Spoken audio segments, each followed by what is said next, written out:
ואיחר למשה מאוד, ויאמר אל השם, אל תפן עם לחתם, לא חמור אחד מהם נשאתי, ולא הרעותי את אחד מהם. משה רבנו ici, כביכול, il veut faire valoir ses mérites vis-à-vis d'Hachem, pour qu'Hachem accepte sa prière et n'écoute pas la demande de Korah. Et qu'est-ce qu'il met en avant? Qu'est-ce qu'il met en avant pour monter ses mérites à Kadosh Baruch Hu?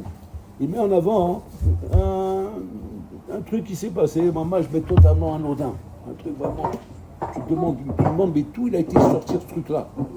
C'est le dernier truc, moi j'aurais pensé à sa place, de servir de ça pour être Zoché Be'ene Hashem. Tu cherches des mérites pour être il ne te manque pas, ça ne manque pas. Mais là, ils sont un truc complètement anodin. Qu'est-ce qu'il dit? Il dit, bon, alors là, n'oublie pas, quand tu m'as demandé de venir délivrer à Israël, tu m'as dit que j'étais le Mashiach, parce qu'Hachem s'est dévoilé à lui dans le buisson ardent, il a dit, tu es le Mashiach de Israël. Comme ça se passera, Be'ezrat Hashem, bientôt, le Mashiach, que je voulais, va se dévoiler à lui, oui, va se dévoiler à lui, et il va lui dire, voilà, pas dans un buffet de mariage, il va se dévoiler à lui, ouais, dans des conditions de Gdoucha, il va lui dire, voilà, tu es le Mashiach, viens sauver à Israël. Il a fait. Donc maintenant, Moshe Rabbeinu, que je voulais, s'est dévoilé à lui. Et quand il s'est dévoilé à lui, Moshe Rabbeinu, il a pris l'autorisation de Yitro pour aller en Égypte, parce que par respect, il a accueilli, donc à Karatatov, il a pris ça, et après il est parti. Maintenant, qu'est-ce qu'il dit à Kadosh Baruch Hu? Il a dit, quand je suis parti là-bas, hein, ouais, alors je vous l'actualise parce que là-bas on parle de Hamor. Il a dit, j'ai pas demandé qu'on me paye le taxi. D'accord? J'ai payé le taxi moi-même, de mon argent. J'ai pas demandé qu'on me paye le taxi. Voilà ce qu'il dit Moshe Rabbeinu. Et là, alors il dit à Kadosh Baruch Hu, rien que pour ça, ouais, tu dois m'écouter à moi et pas à Korah. Quel rapport? Quel rapport? De quoi tu parles? Je comprends pas de quoi tu parles. Un truc comme ça, n'importe qui peut le faire.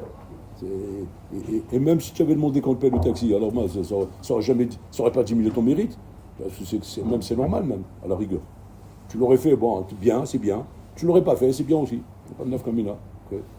Ma'ala baiser, c'est quoi la ma'ala de quoi il est en train de parler, Moshe Rabbeinu, on ne comprend même pas de quoi il parle. Bon, dans le contexte là où il est, il a dit, j'ai pas demandé comme dans un Hamor. C'est le taxi d'aujourd'hui, quoi. C'est-à-dire, j'ai pris mon Hamor moi-même, et de ma poche, avec ma poche, je suis parti pour délivrer à Israël, alors que les Maasé, moi j'ai rien à faire là-bas, moi. Moi je suis bien à Midian. Je suis chez mon beau-père, la vie elle est belle, je suis un petit berger, je fais pète les moutons, c'est ce que j'aime, je suis dans la nature, je fais beau des doutes, je parle aux oiseaux, tout va bien. Maintenant, putain, tu m'annonces qu'un truc qui me fait un bouleversement dans ma vie, allez, prends tes clics et tes claques, retourne en Égypte, il faut aller annoncer à Israël chez le Mashiach de Israël. Parce que il va au-devant de galère maintenant. Là, ça va être la galère maintenant. C'est quoi? Imagine-toi, il va devant par haut là-bas, les arbres là-bas, ils mesurent sur une amas, en train de crier, en train de lui faire peur, en train de menacer. Il va rentrer là-bas, prise de tête. Bon, c'est la volonté d'Hachem. On écoute. Et donc, pour ça, qu'est-ce qu'il a fait? Il a pris son Hamor. Il met ça en avant. Alors, pour comprendre ça, on va amener la Gemara qu'on connaît, la Gemara qu'on ramène très souvent, la Gemara dans Avodah Zarah. La Gemara dans Avodah Zarah, elle ramène cette fameuse histoire qu'on ramène très souvent. On va s'en servir pour comprendre ici. De Rabbi Hanya ben Teradion. Rabbi Hanya ben Teradion, c'était un tzaddik qui était à l'époque où il y avait un danger grave d'étudier la Torah, parce que les goïms là-bas, les Romains, ils disaient que tout celui qu'on attrape en train d'étudier la Torah, on le brûle sur un bûcher, enfin Jeanne d'Arc, ouais, on brûle sur un bûcher. Donc on va dire qu'il ne fallait pas s'amuser.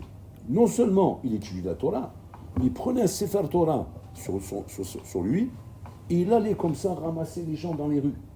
Ces gens, ils tournaient là-bas à Ranana, avec le Sefer Torah sur lui, et ils disaient, Rabotai, venez écouter la Torah, Rabotai. Quoi, tu n'as pas peur? Mais tu rigoles quoi? Les Romains, ils ont des patrouilles, ils tournent dans les rues, ils vont t'attraper comme ça, mais ils vont te brûler comme gendarme sur la place publique. Qu'est-ce que tu es en train de faire? Mais lui, rien, peur de rien, il a peur de rien. Il dit, il n'y a pas, la Torah, il faut la diffuser. Et en diffusant la Torah me protégera. Comme ça, il a vécu pendant des années. On marchait, vraiment un miracle. On ne l'attrapait pas. Genre, il faisait des trucs comme ça, il réunissait des centaines de personnes. Voilà. Jusqu'au moment où son maître est tombé malade. Lui aussi, Ben Kisma. Il est tombé malade, il était en train de mourir. Donc, il a été assister son maître. Pour la dernière fois qu'il va le voir, peut-être. Il vient voir son maître. Et dès qu'il rentre chez son maître, il lui fait une tochacha. Il fait une tochacha, une réprimande. Il dit, Shamati Alecha, j'ai entendu sur toi que tu tournes avec un Sefer Torah, comme ça, et tu ramasses les Juifs, et tu leur fais du Zikouï Rabim. Mais dis-moi, tu n'as pas peur des Romains qui ont dit qu'ils condamnent à mort celui qui fait ça? Il dit, Kvod Arav, Moser Nefesh, je fais mission de Nefesh pour la Torah, et la Torah me protège. Et il dit, ça ne m'étonnerait pas que tu vas finir brûlé avec un Sefer Torah sur toi. Comme c'est lui dit son maître. Ça ne m'étonnerait pas. Et c'est comme ça qu'il a fini. Dans les Diarogé Malchut, qui sont morts, lui c'est un des 10, qu'on lit dans les lamentations de Tchabab. C'est un des 10, comme Rabbi Akiva, qu'il était peigné avec, on l'a épluché comme une banane. Lui, comment on l'a tué à lui? On l'a mis avec le Sefer Torah, et on l'a brûlé. On l'a brûlé avec le Sefer Torah, comme il a dit son maître. Quand il a entendu ça, hein, il a eu peur. Il dit, oui, voyez, quoi, ce que je fais vaut rien. Ça ne vaut rien ce que je fais là. Alors il dit, Rabbi, je dis, je ne pas en mon futur. Il a commencé à avoir peur. Son maître, il le regarde, il lui dit, tu as une histoire, tu as une anecdote, tu as fait quelque chose pour aller voir le Maba? Comment quoi, ce que je fais, c'est rien. Tu as fait quelque chose? Alors bon, il comprend qu'il a besoin d'amener une histoire. Il raconte une histoire à son maître. L'histoire des pièces de Pourim qui sont mélangées, les pièces qu'il devait donner au Hanim pour la Zdaka et les pièces qu'il avait pour la Seouda, pour son repas, elles sont mélangées. Donc maintenant, il ne sait plus. C'est quoi les pièces pour donner Matan Jotevionim, mais c'est quoi les pièces pour la Seouda? Comme il ne sait plus, qu'est-ce qu'il a fait? Il a tout pris, il a tout donné aux pauvres. Il a tout donné aux pauvres, il n'a plus rien pour faire la Seouda. Quand il a entendu ça, le Bissi Ben Tisma, il lui dit, oh, Kacha Sita, Yechilki Kechelkecha, Gorali Goralcha, Alvaï, que j'ai ton Olamaba. Voilà l'histoire. Alors, on ne comprend pas l'histoire. Alors, le pshat qu'on aurait pu faire, c'est quoi? C'est que quand il irait Rabbi Ben Tisma, ça devait être un pauvre, un misérable. Et qu'un pauvre, quand il entend des histoires pareilles, ça le rend fou. Parce qu'effectivement, il voit le sacrifice. Comment? Quoi, tu as tout donné l'argent? Et comme le bonhomme, il est pauvre lui-même, alors il voit, il est impressionné par cette histoire. Non, impossible de dire ça. Pourquoi? Parce qu'on lit dans le Pirkei Avot, Rabotai. Rabbi Ben Tisma, il raconte là-bas dans le Pirkei Avot, Yom Echad, Haïti Oler Badeler, je marchais sur la route. Et puis, Tom, il est venu un bonhomme, il m'a rencontré. Shalom Alecha Rabbi, Shalom Alecha Yehudi. Il dit, Retsoncha lavo la goritanu, bamakom shelanu, tu es prêt à venir habiter avec nous chez Ranana, et on va te donner alfe dinar les zahav. On va te donner 1 million de dinars les zahav. On ne rendez pas compte ce que c'est Rabotai. Aujourd'hui, nous sommes pareils, mais Habibi, tu es refait, tu es rôti. C'est Bill Gates. Donc maintenant, on te donne les moyens, on va te rendre riche, on va te donner beaucoup d'argent. Qu'est-ce qu'il lui répond? Même si tu me donnes tout l'or et l'argent du monde, Enigar et là-bas ma compte. Je ne bouge pas dans ma compte. Ça veut dire quoi? Ça veut dire que tu vois ici, que Rabbi Ben Tisma ne se laissait pas impressionner par l'argent. L'argent, ce n'est pas quelque chose qui l'impressionne. Donc si l'argent ne l'impressionne pas, hein, pourquoi ce sipour il t'a impressionné? Je ne comprends pas, c'est à l'envers. Le sipour du Sefer Torah, il t'a pas impressionné. Le sipour de l'argent, il t'a impressionné. C'est quoi cette histoire? Je ne comprends pas. C'est une histoire de Walt Disney, ça. Tu vois, un bonhomme, il te raconte comment il prend un Sefer Torah, comment il fait Kilot Berabim, comment il fait son dévèche. Ça t'a pas impressionné. Okay? Et au contraire, tu es même en colère avec lui qu'il a fait ça. Et maintenant, quand tu vois l'argent comme ça, incroyable, c'est beaucoup. Alors, les Bali Moussa, ils expliquent qu'il y a un yesod très rachou ici. Et c'est le yesod de Moshe Rabbeinu. En fait, il explique comme ça qu'un homme Rabotai, dans sa vie, il a 2 sortes de maasim. Il a 2 sortes d'actions. Il y a des actions Rabotai qui sont des actions kaviachol qui sont accompagnées de hitlavut. Accompagnées de hitlavut. De hitlavut, ça veut dire d'emballement. D'emballement, de feux d'artifice, d'applaudissements. Il y a plein de gadgets autour. C'est une sorte de maasim. Et il y a d'autres maasim qui se font dans les oubliettes, qui se font d'une manière anodine, sans applaudissements, sans feux d'artifice, sans rien. C'est vraiment Be'eser Hada total. Be'eser Hada total. 2 sortes de maasim. La question qu'on se pose, c'est comme ça. Quel est parmi ces 2 maasim le maassé qui plaît à Kadosh Baruch Hu, que Hachem il aime en tout cas? Est-ce que c'est les maasim où il y a emballement, où tu fais un tremblement de terre, ou non, des maasim anodins, que tout le monde te dirait, c'est bien, qu'on le kavod, Chazak ou Baruch, mais on va même pas te donner, te dire plus que ça. Ça va, quoi, kavod. Mais quand on t'entend ce que tu es en train de faire, quand tu fais un tremblement de terre dans le monde, tu fais des bouleversements dans le monde, tout le monde est impressionné, Hazak, on est tous impressionnés, Rabotai. Mais en safek, que c'est ça qui est zaké autour de l'Olamaba. En safek, que c'est ma qui est zaké autour de l'Olamaba. Il vient les Balé Moussar, il t'explique pas mal de cette histoire que tu te trompes. Atatouraï les gamres. Ces histoires où il y a de l'emballement, c'est des sipourim pour le olamazé. Les sipourim pour le olamaba, ce sont des sipourim rabotaï qui doivent être betsina. C'est-à-dire complètement anodin. Complètement dans les oubliettes. C'est ça, olamaba. Il faut comprendre ce chapeau. C'est quoi ce chapeau? Je comprends pas. Quand je fais des choses où les chawa, je bats des records. Ouais. Quand on est dans les Jeux Olympiques, oui. Comment tu impressionnes dans les Jeux Olympiques? Ben, quand tu bats des records. Ouais. Tu ne vas pas impressionner quand tu es capable de courir avec tes tongs 50 mètres. On va dire, ben voilà, elle a réussi à courir 50 mètres avec des tongs. Oh, c'est pas mal quand même. D'accord, mais ça impressionne personne. Quand c'est que tu m'impressionnes? Quand tu cours en 100 mètres contre un léopard. Voilà, là tu m'impressionnes. Et là, le public, il est là, waouh, en train de pousser des cris dans tous les sens, parce que tu impressionnes le public. Mais tu n'impressionnes pas quand tu fais des petits trucs comme ça. Et si on va pour le Olam, c'est le contraire. Quand tu fais des trucs impressionnants, incroyables, roulés, on te dit quoi? On dit ça, c'est pour Olamazé, c'est pour toi. Tu as besoin de ça. Un homme, il a besoin de ça. Parce que dans le Olamazé, Rabotaï, un homme, il a besoin, Kabiachol, d'encouragement. Et les encouragements sont importants dans la vie. On ne peut pas vivre sans encouragement dans la vie, Rabotaï. On a besoin d'encouragement. On a besoin de sentir qu'on est matzliach, qu'on a de la réussite, qu'on atteint des choses, qu'on fait même des records même. Un homme, il est fier de ça, il est content de ça. Et c'est pas quelque chose de mauvais, c'est quelque chose de bon pour l'homme. L'homme, il a besoin de ça, Rabotaï. L'homme, il a besoin des chazak ou balou. Il a besoin des appréciations de ses rabbanim. Il a besoin de l'appréciation de ses parents. Il a besoin de l'appréciation de ses copains. Il a besoin de ça, Rabotaï. Un homme n'avance pas sans ça. Un homme ne peut pas avancer dans la vie si on ne lui dit pas, wow, comme tu es bon, tu as fait un bon business, kol hakavod, tu sais bien vendre, tu es un bon commercial, tu sais bien mettre en place les choses, tu sais bien te comporter, tu sais bien... C'est-à-dire, il a besoin d'être encouragé, admiré, et voir comment les Maassis réussissent à faire des bonnes choses. Mais attention, il ne faut pas se tromper, fais attention, tizer me'od, zetov bishvilcha ba'olam hazeh, c'est lo tov bishvilcha ba'olam haba. Tu n'auras rien de ça ba'olam haba, shum davar. Tout ça, c'est pour toi, Baolam Hazeh, parce que Baolam Hazeh, Kaviachol, tu as besoin d'encouragement, tu as besoin de kohot, pour pouvoir, avancer dans ta vie. Que ce soit dans le Kodesh, comme dans le Chol. Un homme, il fait du business, il faut qu'il voit des réussites. Pareil, dans la Torah, il faut qu'il voit des réussites. Et les réussites, en Botaï, proviennent des emballements et des records qu'il est en train de faire, Vezor Zero.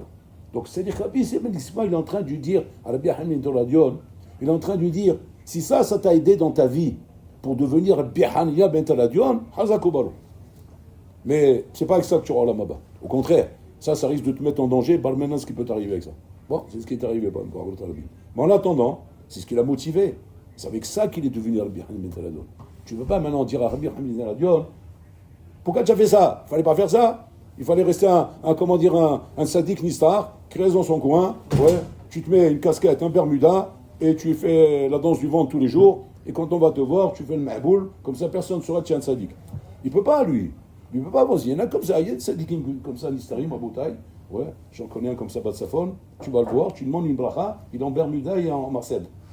Ouais, il est en Marcel et en bermuda, comme ça. Ouais, il a une moustache comme ça. Et quand tu viens le voir, il fait le fou devant toi. Comme s'il fait le fou devant toi, je lui une bracha. Il fait le fou, que tellement, qu'au bout d'un moment, tu dis, sauve-toi, vie, c'est un maboul. Hein. Il nous a envoyé chez un maboul, on se sauve de lui. Et lui, c'est un sadique nistar que le monde y tient sur lui. Maintenant, pourquoi il fait ça? Pour se cacher, pour ne pas qu'on le dérange, pour pouvoir être au Ved Hashem sans être dérangé par personne. Bon, c'est des nishamot miyuchadot. Ouais, faut pas chercher à comprendre, ouais, parce que tu comprendras jamais. Maintenant, il y a des sadikim qu'il ne peut pas travailler de cette manière. Il ne peut pas se mettre en bermuda et en Marseille en train de faire la Avodat Hashem. Lui, il faut la Avodah conventionnelle.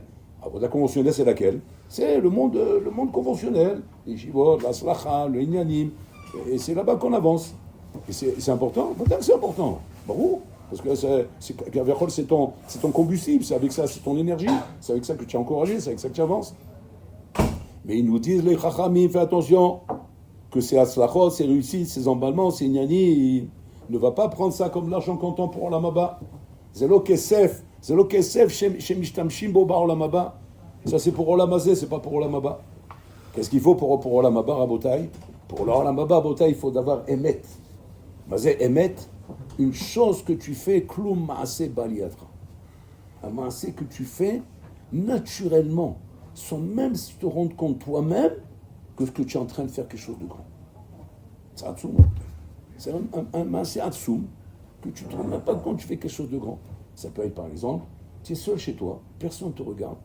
Maintenant, tu vas boire un coca et tu fais la bracha avec kavana. Alors tu vas dire, c'est comme ça. Alors on a tous hors la maba, parce que justement, plus ou moins, on fait tous un peu ça. Non, c'est pas comme ça, tu as mal compris. Kloum maasé. Il faut que ce soit un maasé kloum. C'est-à-dire que toi-même, quand tu fais ça, c'est pas un argacha que tu as fait quelque chose de grand. Parce que si jamais tu te mets à rêver et de dire, waouh, j'ai fait la bracha avec kavana et personne ne m'a vu. Je suis un sadique, hein. Ou bien je le dis pas, mais je le pense. Ouais. C'est pas bon non plus. C'est pas bon. Parce qu'en vérité, on reste toujours dans la même cam. C'est toujours la même marchandise. C'est quoi? Il y a la marchandise qui t'emballe parce qu'on te voit, il y a la marchandise qui t'emballe qu'on ne te voit pas. Mais ça, d'achat Shebaim, c'est quoi? C'est la pub. En fait, c'est dans la pub. Maintenant, il y a la pub en sourdine, la pub en dévoilée, c'est toujours la pub. Tu dis, alors c'est quoi la marchandise du Rolamaba? Pas de pub, rien. Un truc que moi, normalement, je devrais te surprendre. Tu es en train de faire ça, et je viens, je te surprends, je dis, qu'est-ce que tu as fait là? Je dis, rien. Non, mais tu m'as impressionné là. Tu as fait un truc là, je ne croyais pas que toi tu fais ça. Je me suis fatigué ou quoi? Mais c'est rien, tout le monde fait ça. Mais non, je te dis, c'est pas tout le monde qui fait ça. C'est que toi-même tu es étonné, comment on est étonné de toi. Et que toi, cet étonnement que tu as de cette chose-là, que tu es capable de faire, là où a priori toi-même tu t'étonnes pas, c'est-à-dire qu'en fait, c'est quoi le pshat Rabotai? Devenir un ben olam haba Rabotai, c'est devenir naturellement un ben olam haba. Pas des maasim que je fais surnaturellement. C'est-à-dire, tant que je suis dans des maasim où moi j'observe et je vois les maasim exceptionnels que je fais, je suis encore dans la pub. Donc ces choses-là, Rabotai, ils ne sont pas encore intégrées en toi. Des choses naturelles que tu fais d'une manière intégrée en toi, où toi-même, si on te dit maintenant Chazak Ubaro, tu vas regarder le bonhomme avec des yeux bizarres, tu vas dire mais Chazak Ubaro de quoi? Je comprends pas, tu es en train de vanter de quoi? C'est pas normal. Une fois le Stapler Rabotai, il est parti sur la route de chez lui pour aller au Beth Amidrash, pour aller faire la tfila. Pour aller faire la tfila à Bnei Brak là-bas. Et sur la route, il a trouvé une boîte d'allumettes. Mais sur cette boîte d'allumettes, il y avait comme un genre de petit tissu. Avec un tissu, avec des dessins. Tiens, alors il s'est dit, le Stapler, il s'est dit quoi? Il s'est dit, bon, Zé Aveda Msiman. C'est là Aveda Blissiman. Blissiman, c'est quoi? C'est quand la truc, elle est classique, comme tout le monde. Genre, toutes les boîtes d'allumettes, elles se ressemblent. Donc là, ça s'appelle sans siman. Quel est le djinn? Tu prends dans ta poche, tu peux le prendre pour toi. Mais quand maintenant la Veda a un siman, tu as une histoire d'Oraïta de faire achraza, c'est de faire savoir, à Shabbat Aveda, mettre des papiers là-bas, et que les gens ils viennent réclamer. Le Stapler, il a vu la boîte d'allumettes comme ça par terre avec le bout de tissu, il a ramassé, il l'a mis dans la poche, il a marqué un pétec, là-bas il a marqué là-bas dans tous les coins de la rue, là-bas un pétec, à Shabbat Aveda, voilà, c'est celui qui veut, qui vient à telle adresse à tel endroit. Les gens ils ont vu ça, ils ont dit l'adresse, c'est le Stapler ça. Ouais, c'est le Stapler. Alors ils ont été étonnés, ils ont dit quoi? Bon, je tombe pas chez moi là. Le lendemain, dans le journal Yeted Neeman, si vous avez entendu parler, Neeman c'est le journal Haridi, ouais, si vous avez entendu parler, le journal de Haridi. Dans le journal Yeted Neeman, en première page, ils ont marqué là-bas Eze Tzidkout, Tirou et Stapler, quand on adore, il a ramassé la boîte d'allumettes où il y avait un tissu là-bas dessus, il a fait un Shabbat Aveda. Quel site coûte? Yofi. Donc ils ont fait une première page, Mamash, Hatsoum, Sama, pour donner du rizouk à Israël. Quelqu'un qui était proche du Stapler, il a pris le Yeted Neeman, il est rentré chez le Stapler. Il dit que Vodara, regardez ce qui est marqué ici. Alors il dit non, je ne regarde pas le journal, il fait Shimrat Enaim, le journal. Il dit non, mais Vodara, il n'y a pas de prisout pour y regarder. On parle de vous là. Il dit ah bon? Et qu'est-ce qu'on dit? On dit que vous avez trouvé une boîte d'allumettes où il y avait un tissu dessus, et vous avez fait Shabbat Aveda. Bémet Godrav, Hazak Ubalo, vraiment, on a pris beaucoup de trizouk. Le Rav, il a vu ça, il a fait Kriya. Il a déchiré son bâton. L'autre, il dit, qu'est-ce qui se passe? Je ne comprends pas. Pourquoi il fait Kriya? On ne fait pas Kriya. On fait Kriya, le Shalom, que Dieu préserve quand on perd quelqu'un. On ne fait pas Kriya dans un truc comme ça. Pourquoi il fait Kriya? Qu'est-ce qui se passe? Et le Rav, il explique. Il dit, c'est ça qu'on est arrivé dans ce dor. On est arrivé dans ce dor, un matzav, où on met en première page dans les Yeted Neeman qu'un juif, il a fait un Shabbat Aveda, Kriyuv Doraita. Mais c'est une obligation de la Torah, un Shabbat Aveda. N'importe quel enfant Talmud Torah, il sait qu'il faut faire un Shabbat Aveda. Calvachomer, le Gaon adore. Il manquerait que ça, que le Gaon adore, il passe à côté, là-bas, il va transgresser un lave d'Oraïta. S'il passe à côté, il ne le ramasse pas, il transgresse un lave d'Oraïta. Alors, c'est quoi le Gaon adore? Je suis Gaon adore de quoi? Je suis Gaon adore de quoi si je ne ramasse pas la boîte d'allumettes où il y a le petit piège? Non, mais on est quand même surpris, Vaudra, parce que vous êtes tellement grand, qu'on ne vous voit pas faire des petites choses. Mais Hagoufa, c'est ça le Khorban. C'est le Khorban. Si je suis tellement grand, je ne suis pas capable de faire des petites choses, alors je ne suis pas grand. Je suis un âne. Je suis un âne qui n'est impressionné que par des grandes choses, comme les bourricots. Parce que les bourricots, ils sont impressionnés que des grandes choses. Ouais. Alors quand on voit des grandes choses, ça nous impressionne. Mais c'est ça, El Gadol. El Gadol, là-dedans, c'est quoi être Oved Hashem Emiti? C'est que je suis impressionné des petits détails. Quand j'arrive à être impressionné par des petits détails, là, on voit effectivement combien de Chebel Olam Haba. C'est-à-dire qu'un homme peut vérifier sur lui-même, Rabotai. Il peut vérifier sur lui-même. Est-ce que je suis Ben Olam Haba ou pas? Vérifie, c'est un test très simple. Vérifie si tu es impressionné par les petits détails, par les petites choses. Est-ce que les petites histoires t'impressionnent? Si tu vas dire, non, je suis émette, c'est pas ça qui m'impressionne. Ce qui m'impressionne, c'est quand on me raconte que Ramoshe Feinstein, il a fait 700 fois le chasse. Wow, ça m'impressionne. Et que l'autre, il a fait 4 ans de Ta'anit. Rabbi Tzadok, il a fait 40 ans de Ta'anit. Et l'autre, ça fait 50 ans qu'il est enfermé dans une maison, il ne sort pas de cette maison. C'est beau ou pas? Donc c'est beau, c'est magnifique, c'est super Rabotai. Mais du moment où cette chose-là, Rabotai, Kadiachol, t'impressionne, c'est bien pour le Olam Hazé, mais c'est pas pour le Olam Haba. Pour le Olam Haba, il faut être capable d'impressionner de petites histoires. Il y avait comme ça un Zaken à Vilna. Ce Zaken, Rabotai, il faisait Ta'anit depuis Mos et Shabbat jusqu'à vendredi soir. Comme Baba Sel.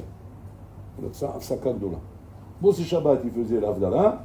Il commençait son Ta'anit jusqu'à vendredi soir où il faisait le Kiddush. Il mangeait Shabbat. Après Shabbat, Ta'anit. Et à Vilna, c'était connu. Et ce Zaken-là, tous les vendredis, il allait au mikvé pour se tromper pour les vols Shabbat. Et quand il allait au mikvé, tous les enfants du Talmud Torah, ils se réunissaient là-bas. Parce qu'à un moment donné, tellement qu'il était faible, parce qu'il ne mangeait pas toute la semaine, il s'asseyait sur une pierre pour se reposer. Et les enfants, ils se réunissaient là-bas autour. Ils le regardaient avec impression. Comment ce tzaddik-là, il fait Ta'anit comme ça toute la semaine. Et les enfants, ils racontent entre eux. C'est celui-là qui fait Ta'anit, c'est celui-là qui fait Ta'anit. Et à un moment donné, le Gaon de Vilna, on lui a raconté l'histoire. Qu'est-ce qu'il a fait, le Gaon de Vilna? Il a demandé à ce que les enfants n'aillent plus là-bas. Il dit, dis au Talmud Torah que j'interdis aux enfants d'aller là-bas. Je ne veux pas qu'ils se mettent devant lui comme ça. Et donc les enfants, ça y est, ils ne venaient plus là-bas. Et 2 jours-là, ce tzaddik-là, ce juif-là, n'arrivait plus à faire Ta'anit. 2 jours-là, il arrivait. Et c'est fini. Cet avodal était terminé. Alors on a demandé au Gaon de Vilna. On a dit, Raval, il faisait une belle avoda. Raval, que vous avez dit ça. Et qu'à cause de ça, maintenant, il a arrêté. Kaniré, c'était quand même un encouragement. Il dit, pourquoi je laisse un homme dans le sheker? Pourquoi laisser un homme dans le sheker? Quoi? Il n'a pas le mérite de ça? Oui, il a le mérite de ça. Avant, comme chacun va se voir. Parce qu'en vérité, il croit qu'il est en train de faire des grandes choses, mais c'est le kavod qu'il avait des enfants qui l'encourageaient. C'est le kavod qu'il avait des enfants. C'est un soum, hein. Il n'y a que le Gaon pour savoir ça. Nous, on peut même pas imaginer. Nous, on peut dire, non, c'est les enfants, ces sont curieux. Même, ils voient un camion de pompiers, ils deviennent fous. Alors, ils ont vu un bonhomme qui fait Ta'anit, ils deviennent fous. C'est la même chose pour eux. Mais lui, c'est pas sa faute, lui, c'est un tzaddik, lui. Le Gaon de Vilna, il a vu tout de suite. Il a dit, non, c'est cette chose-là qui l'encourage. Et sans cette chose-là, il n'aurait pas réussi. Maintenant, qu'est-ce qu'on va poser la question? On va se poser la question, on va dire quoi? Sauf, c'est bien ce qu'il faisait ou pas?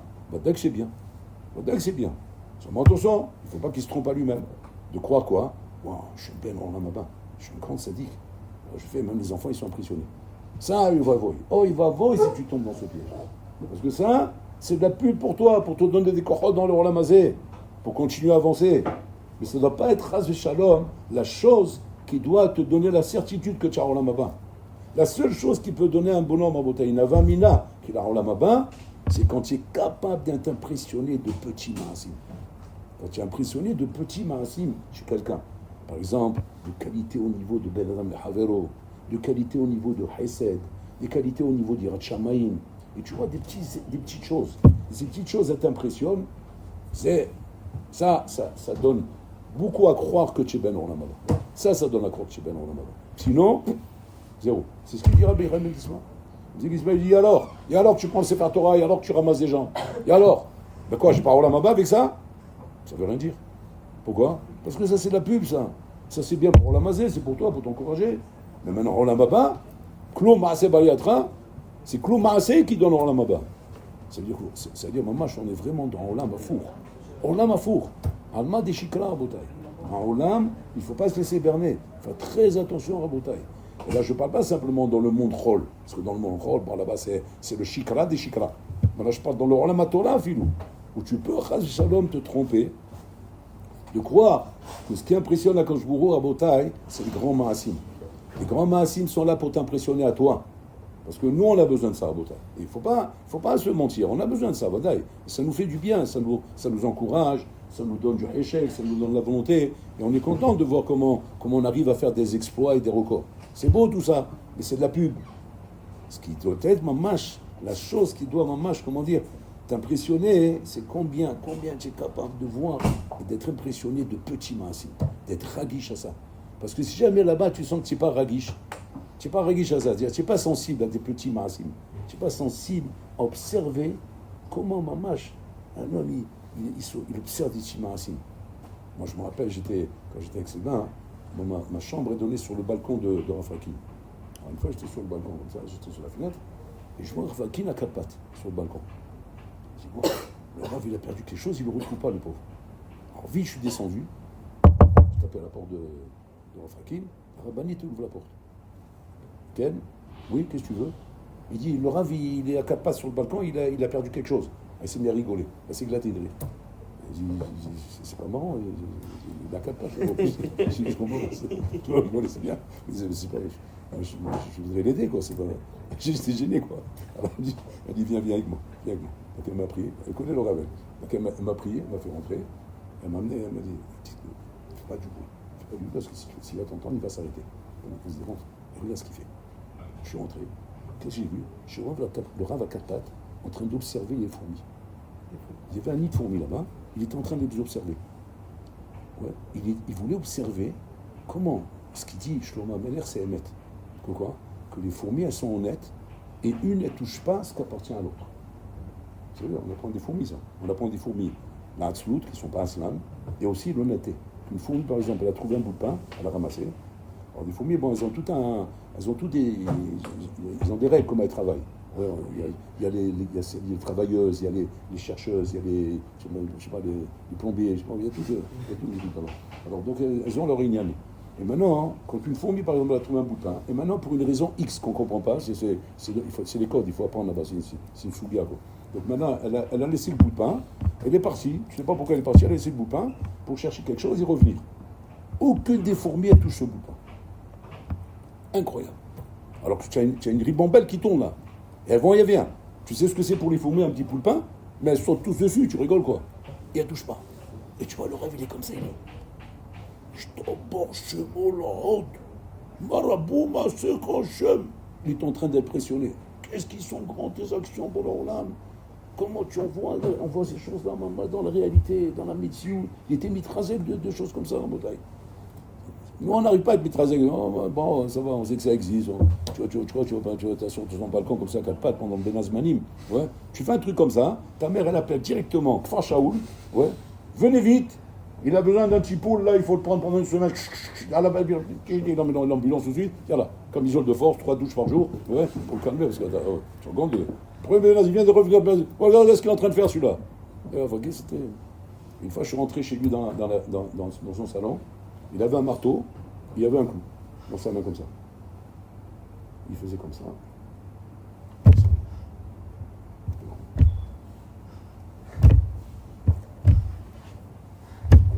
Encore une fois, j'ai fait la même erreur. Vaudra, vous voulez que je vous aide? Il rigole encore. Chez moi, je me fais avoir avec ces trucs-là. Je dis, pourquoi vous rigolez, Vaudra? Je veux vous aider, moi. Il dit, mais non, j'ai pas besoin de toi, je sais planter un clou. Il dit, oh, quel problème? Il dit, c'est que le mur, là où je veux planter le clou, c'est le mur qui donne au Beth Midrash.